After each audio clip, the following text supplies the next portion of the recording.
Bom, em primeiro lugar, bom dia a todos e todas, acadêmicos de Direito da Faculdade de Caldas Novas.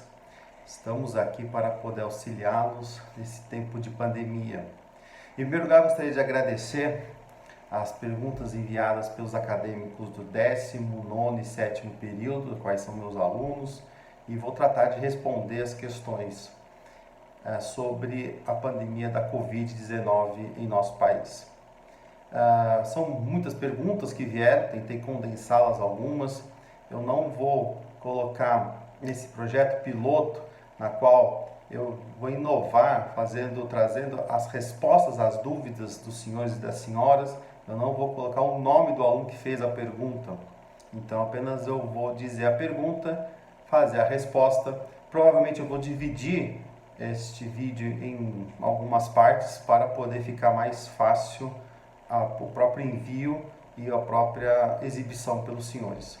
É um evento teste, espero que vocês possam desfrutar do método, da metodologia e saibam que sempre possam contar comigo para tirar suas dúvidas. Uma das primeiras coisas que os alunos perguntaram, os acadêmicos, é a diferença de endemia, epidemia e pandemia. Não são sinônimos, são coisas diferentes. Quando você está num processo de endemia, você está num processo muito localizado, né, na qual o governo de um estado soberano ele consegue detectar, isolar a área e dentro daquela área ele consegue resolver o problema, sem exportar para outras áreas. É como se fosse uma área localizada. Então, quando a gente fala em processo endêmico, é um processo que ele está apenas num lugar que você tem nessa área territorial e você tem um controle.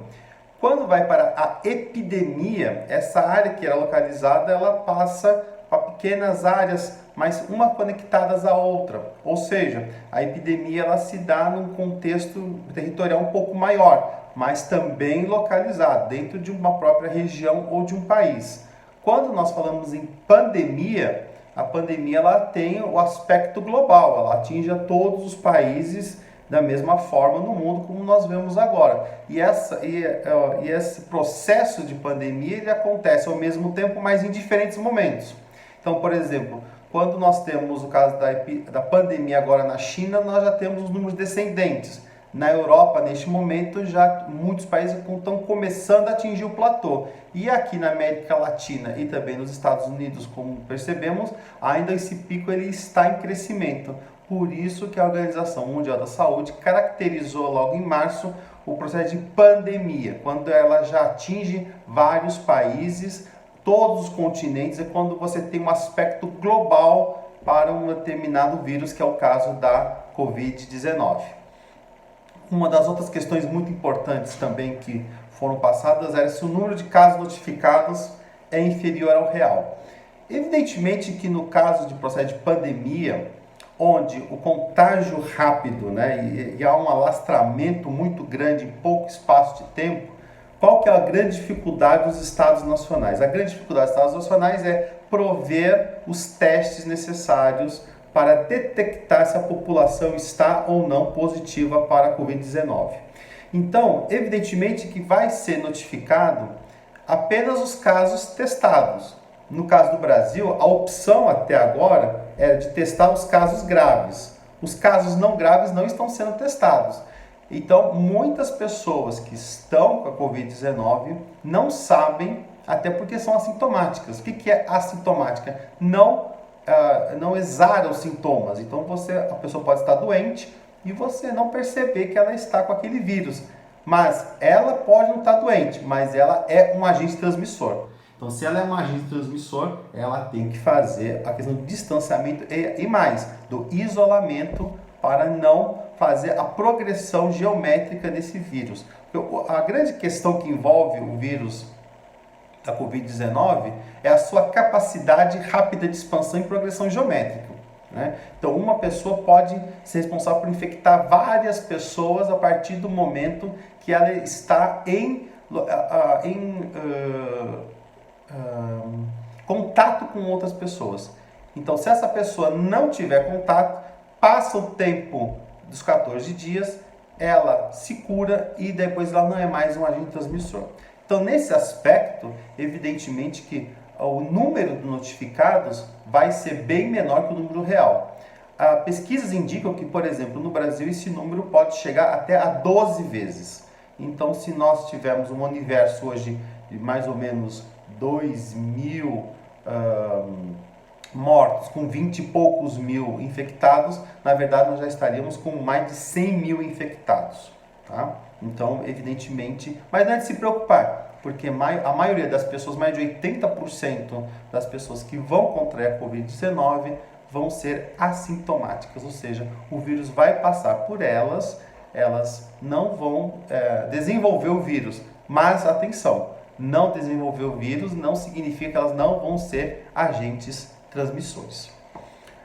Outra questão é se é preciso ter cuidado especial com as roupas. Evidentemente que deve ser as roupas dos infectados. Sim, tem que ter cuidado, uma vez que o vírus ele é resistente e essa transmissão ela pode ser feita de maneira muito fácil.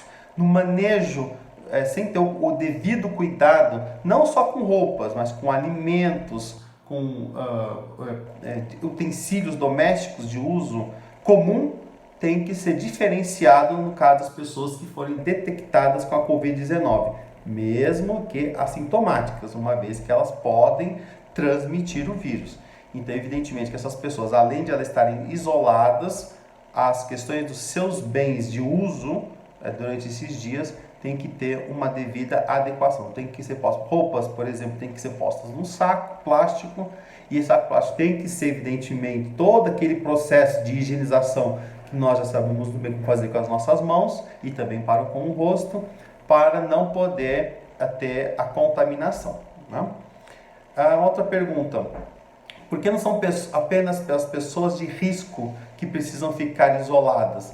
Veja bem, todas as pessoas, hoje elas estão sobre o dilema do distanciamento social. O que é o distanciamento social? É as pessoas procurarem ter o mínimo contato umas com as outras. Porque o vírus, ele é muito, apesar de frágil, mas ele é de fácil transmissibilidade. Ele se transmite muito fácil. Então, pelo próprio ato de falar, tem as gotículas, essas gotículas elas vão passar para outras pessoas. E além do mais, também tem essas gotículas se estarem em objetos na qual você pode passar a sua mão ou você pode ter contato e desse contato você inalar o vírus. Né? Uma vez que esse vírus, as pesquisas indicam que ele tem uma certa resistência contra alguns tipos de materiais e eles podem ficar mais tempo estando à disposição da comunidade. Outra, evidentemente, por que não só elas têm que ficar isoladas? O isolamento ele é recomendado para as pessoas que já estão doentes, né? Mas o distanciamento social é para todos. Dois conceitos que tem que ficar bem claros é o do isolamento e do distanciamento, né? E também soma a questão da quarentena, né? São conceitos diferentes. O distanciamento social é você não ter a menor possibilidade de encontros com as pessoas, a aglomeração com as pessoas, né? Então, veja, quando eu saio, vou ao mercado, ou algum estabelecimento público que ainda estiver aberto, é para eu ter um contato menor, o menor contato possível. E esse contato ele tem que estar diante de uma margem, 1,5 m, 2 metros, para que, se essa pessoa exalar algum resfriado, ou na própria fala, que a gente solta gotículas, as gotículas não chegarem até a mim. Então, isso é o distanciamento social. Quando fala em isolamento é aquela pessoa que necessariamente já tenha o vírus, né, e ela precisa ficar 14 dias isoladas para quê? Para que passe aquela janela na qual ela possa não só desenvolver a doença, mas também ter a capacidade de transmitir para outro. Agora, a quarentena é uma decisão governamental que o governo ele vai dizer para as pessoas não saírem de casa. Como vocês podem perceber em casos, por exemplo, na Europa, o governo até multam pessoas que burlam a quarentena. Tem países que até estipularam saídas especiais, né? Então, veja, na França, você tem que preencher um formulário online, sai que se formulário online para saber se vai à farmácia, se vai ao mercado. Isso é a quarentena. São graus que eles vão vindo de maior dificuldade. Nós ainda estamos no grau do isolamento social e também do distanciamento social, e do isolamento para as pessoas que estão com o vírus da Covid-19. Outra pergunta também, para a economia do país, como o vírus pode nos afetar? O vírus afeta não só a economia do país, afeta como a economia do mundo inteiro. Porque uma vez que você está em processo de distanciamento social, você não está na rua comprando, você está na rua consumindo. Então as lojas também estão fechadas. Então, como você atinge o comércio, você tem uma menor circulação do dinheiro. Menor circulação do dinheiro significa interrupção da atividade econômica. Então, toda uma cadeia ela vai caindo como se fosse um dominó. Para que vocês tenham uma ideia, quando não entra dinheiro, não tem consumo. Quando não tem consumo, não tem produção. Quando não tem produção, não tem emprego, tem a demissão. Aí é menor quantidade de dinheiro. Então é a roda da economia girando ao contrário. Por isso que os governos nacionais dos países estão fazendo auxílio aos seus cidadãos, trazendo dinheiro para eles, para quê? Para que não interrompa ou tenha menor